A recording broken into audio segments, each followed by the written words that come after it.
Waalaikumsalam warahmatullahi wabarakatuh. Wabarakatuh. Saya harap kameranya dibuka ya.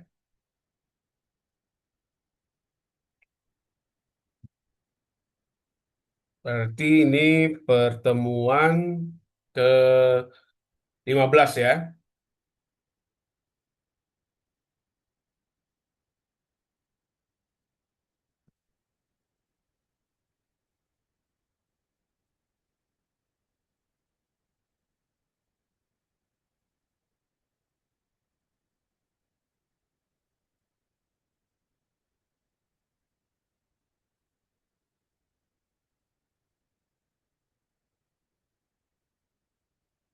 Sudah nampak? Sudah, Pak. Sudah, Pak. Baik, kita lanjutkan bab sebelumnya bela negara. Sekarang kita ke peran nyata mahasiswa dalam bela negara. Jadi negara memerlukan peran mahasiswa untuk membela negara. Itu ada 6. Pertama, berprestasi dan berinovasi. Kedua, menjaga lingkungan. Lalu menjaga nilai Pancasila, menumbuh kembangkan nasionalisme. Lalu aktif di masyarakat dan disiplin dan taat hukum. Nah, tentu Anda mendengar kejadian di Jogja ya. Dengar nggak? Di mana menteri dan wakil menteri dan kepala badan itu diusir oleh teman-teman mahasiswa UGM ketika mereka melakukan dialog di dekat Yogyakarta di kalau nggak salah di bundaran UGM. Nah, bagaimana menurut Anda dalam kasus itu? Eh, Mereka memprotes ya, memprotes salah satu aktivis mahasiswa di zaman di era tahun 90-an yaitu Budiman Sujatmiko yang sebelumnya pernah beradu debat dengan mahasiswa juga soal program pemerintah. Jadi ketika tadi malam, kemarin malam dilakukan dialog ulang, bukan dialog ulang ya, seperti pertemuan dengan mahasiswa, ternyata bentrok, tidak terkendali karena tidak puasnya sejumlah mahasiswa dengan statement pejabat selevel menteri itu. Bahkan ada yang membuat meme gitu ya. Dulu aktivis, sekarang diusir dari aktivis gitu oleh mahasiswa. Nah, menurut Anda bagaimana itu kejadian tersebut? Apakah peran mahasiswa harus seperti itu atau mengkritisinya dengan cara yang lain seperti itu? Ada yang mau berpendapat dalam merespon ini ya, merespon beberapa isu penting yang terjadi di Indonesia.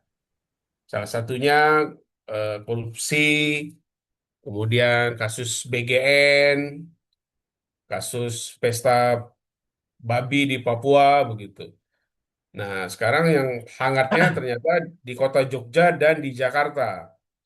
Di Jakarta sejumlah mahasiswa Universitas Indonesia juga melakukan demo. Sepertinya dua kota ini mahasiswanya aktif melakukan fungsi kontrol terhadap pemerintah. Ada yang berpendapat?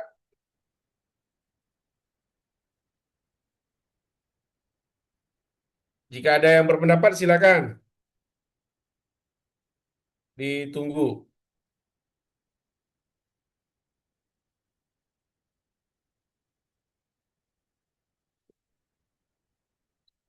Yang bertanya saya kasih buku yang berbicara. Nanti hari Selasa depan baru bukunya kasih. Ya, saya cari 3 orang ya.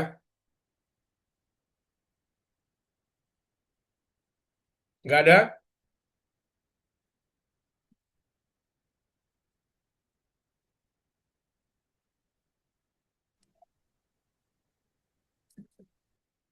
Halo?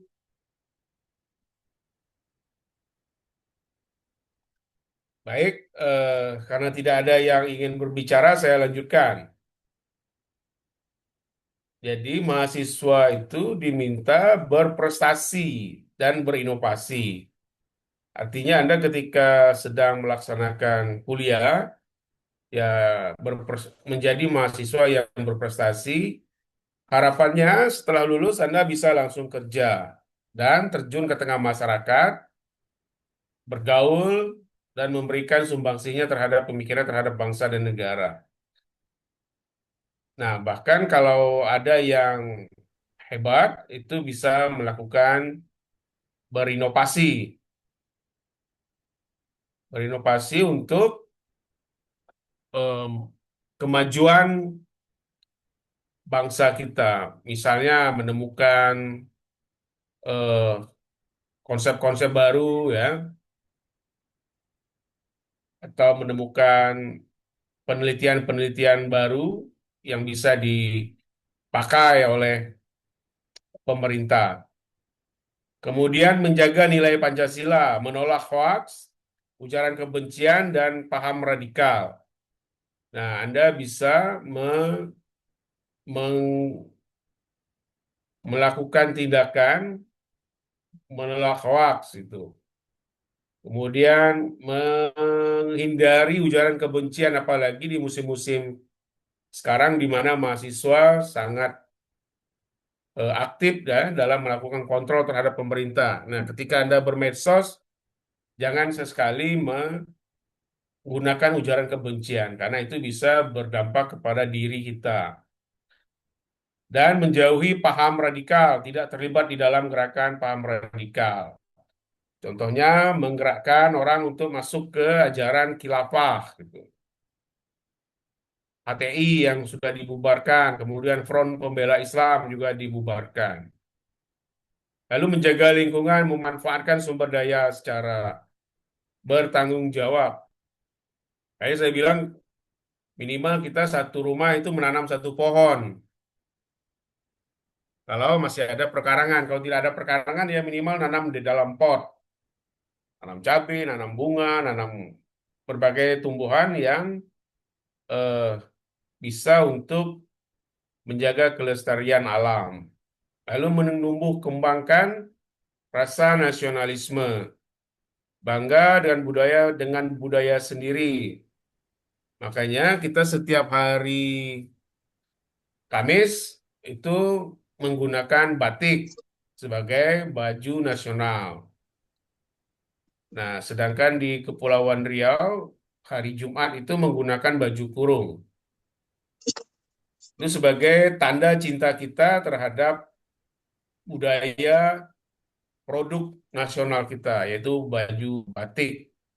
Lalu disiplin dan taat hukum, menjaga integritas dan bertanggung jawab. Kalau menggunakan motor, pakai helm. Kalau berboncengan, menggunakan helm dua. Itu contoh taat hukum.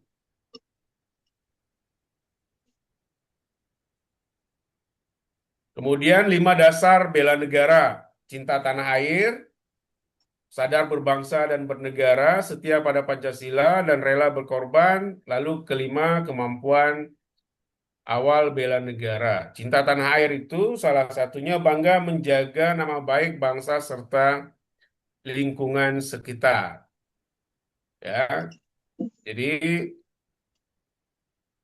misalnya anak Kepulauan Riau, Ramadan Sananta, pemain bola, walaupun belum masuk Piala Dunia, tapi setidaknya dia sudah membela timnas Indonesia, timnasnya.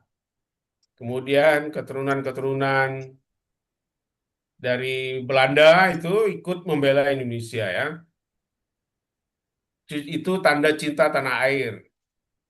Walaupun mereka dari neneknya atau kakeknya yang berasal dari Indonesia. Lalu sadar berbangsa dan bernegara, berperan aktif dalam kehidupan bermasyarakat. Jadi kita tidak hanya menjadi penonton, tapi menjadi eh, warga yang aktif, ikut gotong royong, ikut menjadi pengurus masjid, ikut menjadi pengurus gereja, ikut menjadi panitia kurban, dan kegiatan di lingkungan kita masing-masing.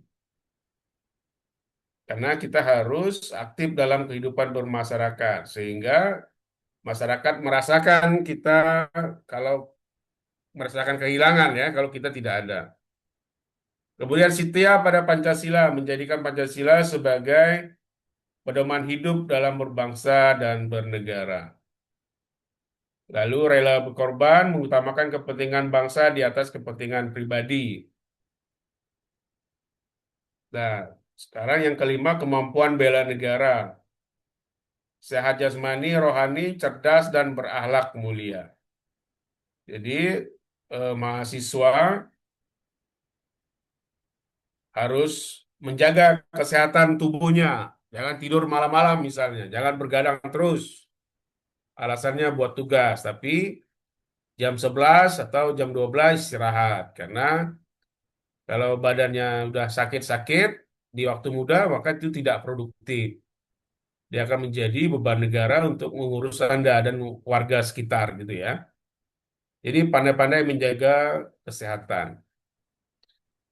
Dan berakhlak mulia ini penting karena akhlak itu utama dibandingkan dengan ilmu. Maka kita harus menjadi orang yang berakhlak sehingga kita mudah diterima di mana saja di lingkungan kita. Lalu menjaga kedaulatan dalam wujud nyata. Kedaulatan bukan hanya konsep abstrak, ia hadir dalam wilayah, ideologi, ekonomi, dan budaya yang kita jaga bersama. Terdiri dari kedaulatan wilayah, menjaga perbatasan, pulau terluar, laut, dan ruang udara NKRI dari pelanggaran. Maka sekarang diperkuatlah armada laut kita, armada udara, termasuk pemerintah sekarang memperkuat wilayah-wilayah darat dengan mendirikan kodam-kodam baru di Indonesia, termasuk di Kepulauan Riau. Kemudian kedaulatan ekonomi, mengurangi ketergantungan dan membangun kemandirian produksi nasional. Nah, sekarang pemerintah itu dengan program hilirisasi, salah satu contoh untuk memperkuat ekonomi nasional. Di Kepri ada misalnya di Batam, itu ada industri Batam Teknova sebagai basis data nasional di sana yang menyimpan data. Nah, di Pulau Bintan ada industri PT BAI yang bagian dari proyek strategis nasional ya yang sudah melakukan hilirisasi boksit yang banyak di Kepulauan Riau lalu diolah. Sebelumnya kita ekspor ke Cina. Sekarang boksit itu diolah di Pulau Bintan, itu tepatnya di Kawal ya, di Galang Batang. Di sana ada pabrik yang investasinya dari Cina, lalu tenaga kerjanya banyak dari lokal, orang lokal, dan ada juga tenaga kerja asing yang memiliki skill tinggi. Nah, di sana sudah ada hilirisasi dan itu salah satu cara pemerintah untuk menambah daya jual produk Indonesia. Nah, ini Fakultas Teknik, anak-anak teknik industri ya cocok sekali bergabung di sana. Atau teknik elektro untuk memperkuat eh, sesuai dengan jurusannya dan bidangnya begitu. Kemudian di Karimun juga, misalnya industri shipyard. Di Karimun ada PT apa itu? Sumbawang ya. Di Batam ada McDermott ya, itu salah satu industri besar bidang maritim, pembuatan kapal ya, yang bisa untuk membangun kemandirian produksi nasional. Lalu kedaulatan ideologi, mempertahankan Pancasila dari paham yang bertentangan dengan nilai bangsa. Nah, sampai sejauh ini saya kira ideologi kita masih aman, tidak ada persoalan serius yang mengganggu ya, karena Pancasila sudah harga mati, dia ideologi yang mesti kita pertahankan. Tidak ada ideologi komunis, tidak ada ideologi lain ya. Kita menjaga Pancasila sebagai perekat dari Indonesia yang terdiri dari 17.000 pulau dan berbagai ratusan suku bangsa yang ada di tanah air saat ini. Kemudian kedaulatan budaya, melestarikan budaya, bahasa, seni, identitas di tengah arus global.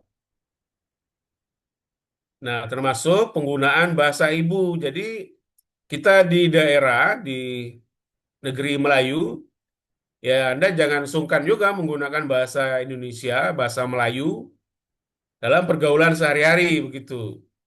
Jadi kalau kita tidak menggunakan bahasa ibu kita atau bahasa Melayu, ya nanti bahasa itu akan mati dengan sendirinya, akan hilang dia pelan-pelan. Karena bahasa Indonesia yang hari ini kita pakai, cikal bakalnya dari bahasa Melayu. Kemudian bahasa Indonesia itu berkembang mengadopsi serapan dari bahasa-bahasa Arab, bahasa Inggris, bahasa asing dari negara lain, lalu dia menjadi bahasa Indonesia yang saat ini kita dengar dipakai di forum-forum resmi.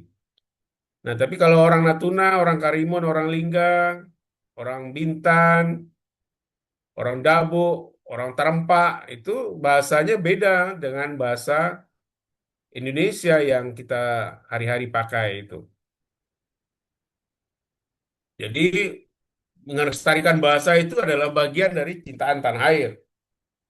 Lalu seni ya, seni-seni eh, seperti mendu, kemudian kalau di Natuna itu ada teater bangsawan, di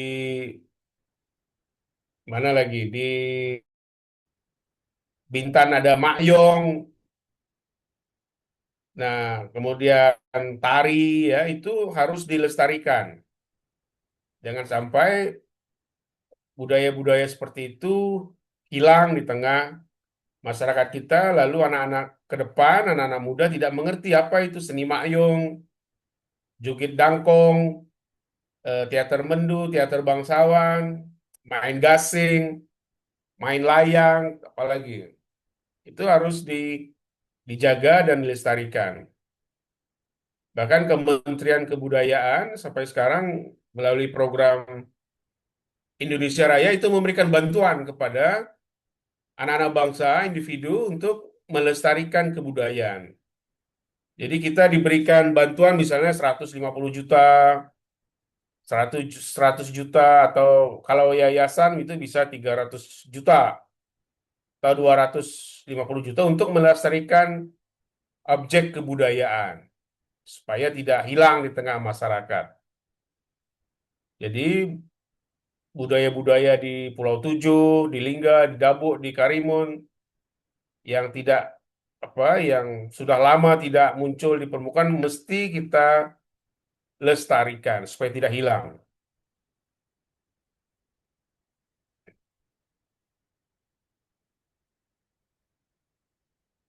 Nah, bela negara mendorong kemakmuran. Negara yang stabil dan berdaulat adalah syarat tumbuhnya kesejahteraan rakyat. Jadi kalau negara itu terjadi konflik, ya maka kesejahteraan rakyatnya sulit untuk diwujudkan. Maka syarat utama untuk menjadi negara yang makmur harus stabil dulu, tidak terjadi peperangan ya, tidak terjadi konflik antar daerah, tidak terjadi demonstrasi yang besar-besaran sehingga menyebabkan pabrik tutup, misalnya di Batam. Nah, itu mesti dijaga. Karena kalau ternyata investasi kabur dari Indonesia gara-gara konflik, maka akan tercipta pengangguran. Kalau terjadi pengangguran, maka kemakmuran jauh dari harapan. Karena orang tidak kerja, tidak ada duit, maka akan muncul persoalan sosial, kejahatan sosial.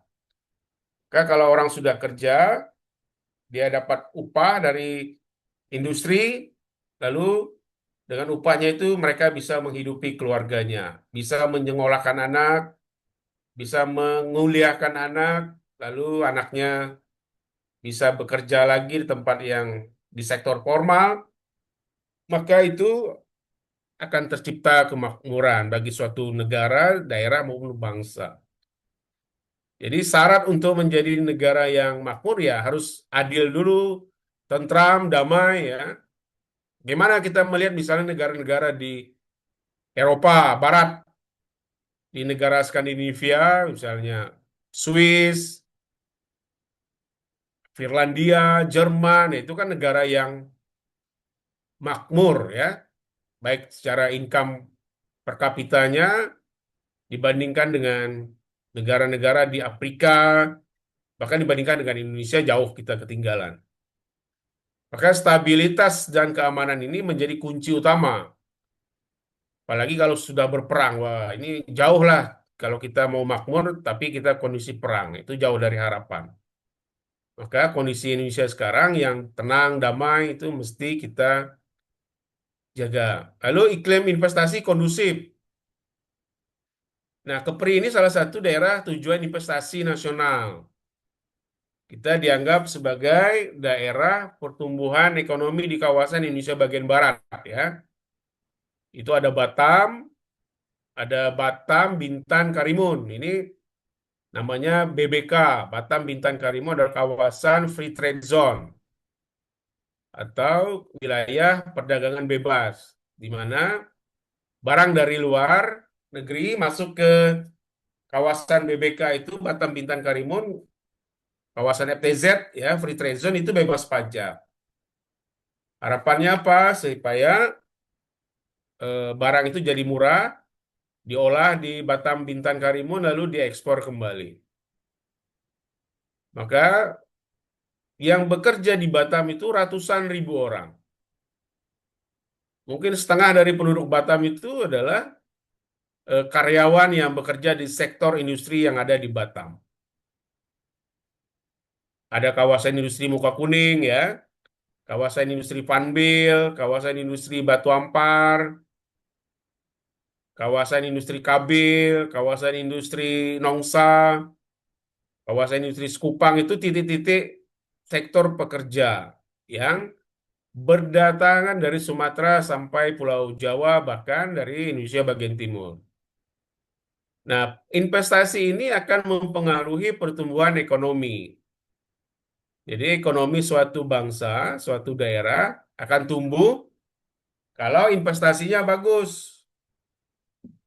Maka tahun 2025 ini Kepri salah satu provinsi di Indonesia yang pertumbuhan ekonominya di atas 6,5% atau di atas pertumbuhan ekonomi nasional. Kenapa? Karena kita banyak ekspor ke luar negeri. Lalu dari pertumbuhan ekonomi terciptalah kesejahteraan rakyat. Jadi mengapa pemerintah memperbanyak proyek-proyek infrastruktur supaya tercipta lapangan pekerjaan? Dengan terciptanya lapangan pekerjaan, maka terciptalah kesejahteraan rakyat Indonesia. Nah, tanpa bela negara, tidak ada stabilitas. Tanpa stabilitas, kemakmuran sulit diwujudkan. keduanya adalah satu rangkaian yang tidak dapat dia dipisahkan. Jadi, untuk mencapai kemakmuran harus terjadi stabilitas nasional. Tanpa stabilitas nasional, maka tidak tercipta kemakmuran. Nah, ini pelajaran dari sejarah bangsa. Kita sebagai bangsa Indonesia adalah bangsa yang sebelumnya besar ya, berasal dari kerajaan-kerajaan Sriwijaya, Majapahit, kerajaan Demak, Islam. Lalu kita menjadi bangsa yang merdeka setelah dijajah Belanda selama 3,5 abad. Nah, kita menjadi bangsa Indonesia itu melalui proklamasi kemerdekaan pada tahun 1945. Itu merdeka dan berdaulat sampai sekarang. Lalu ada perang karena Belanda tidak terima kita merdeka, lalu mereka mencoba untuk menyerang kembali di 1945 sampai 1949 ya. Lalu rakyat berjuang menjaga eksistensi negara baru. Nah, Hari Bela Negara itu ditetapkan tahun 1948 untuk pemerintah Indonesia menjaga kelangsungan negara. Nah, kalau sekarang kita mendengar namanya Komcat. Apa tuh Komcat? Yaitu sejenis pasukan cadangan ya, tentara cadangan untuk membantu Tentara Nasional Indonesia. Lalu kini disebut namanya sekarang Bela Negara Modern.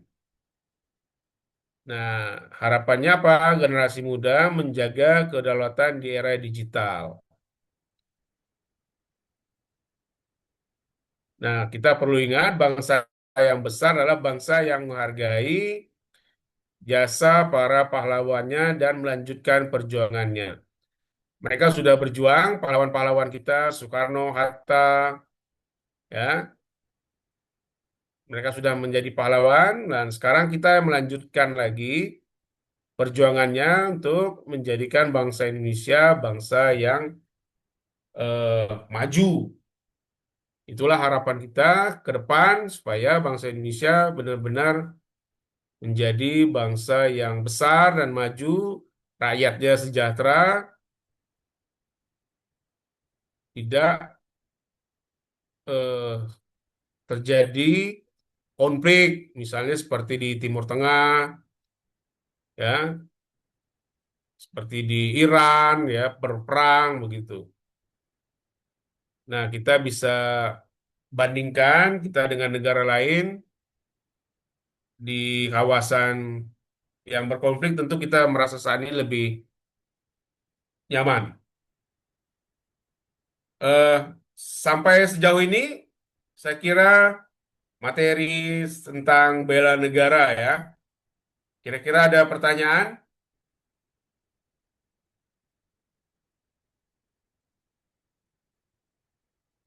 Rifki Ramadhani, ada pertanyaan?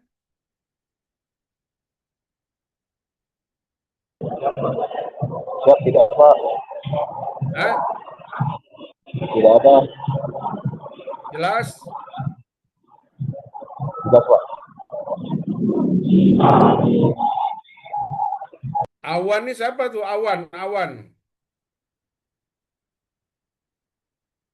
Kok mukanya model kucing?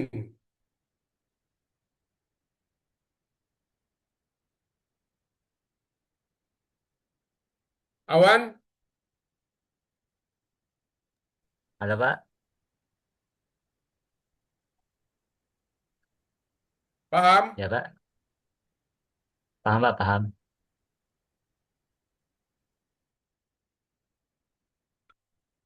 Oke ya.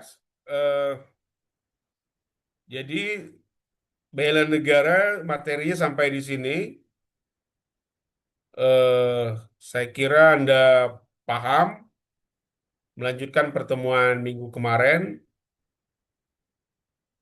Kalau tidak paham, segera tanya, kita diskusi. Bagaimana sebagai mahasiswa kita turut serta menjaga negara kita tercinta. Seperti itu.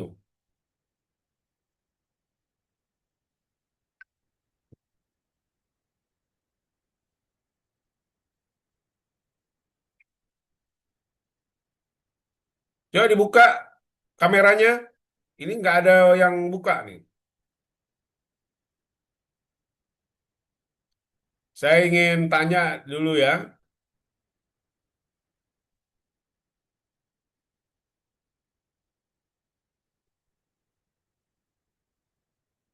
Wika Riani,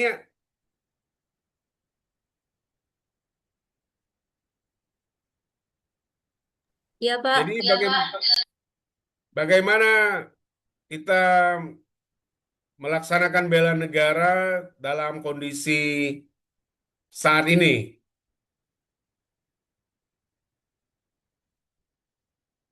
Kira-kira apa yang mesti dilakukan peran sebagai mahasiswa?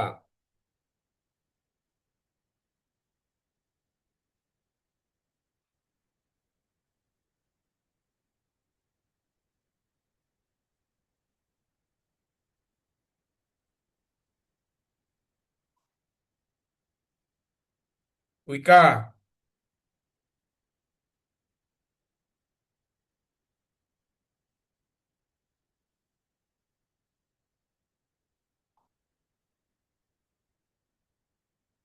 eh dengan cara berprestasi, Pak. Kemudian ikut perlombaan ilmiah seperti olahraga seni ataupun debat seperti PKM ataupun PIMNAS.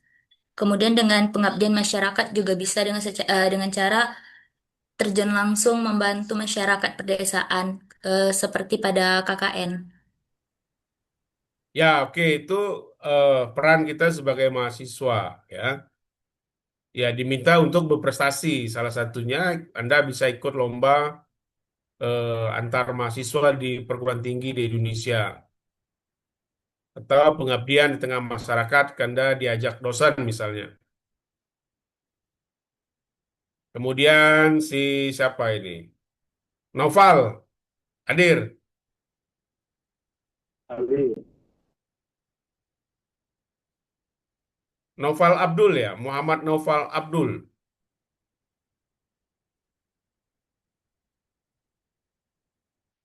Apalagi peran sebagai mahasiswa Noval.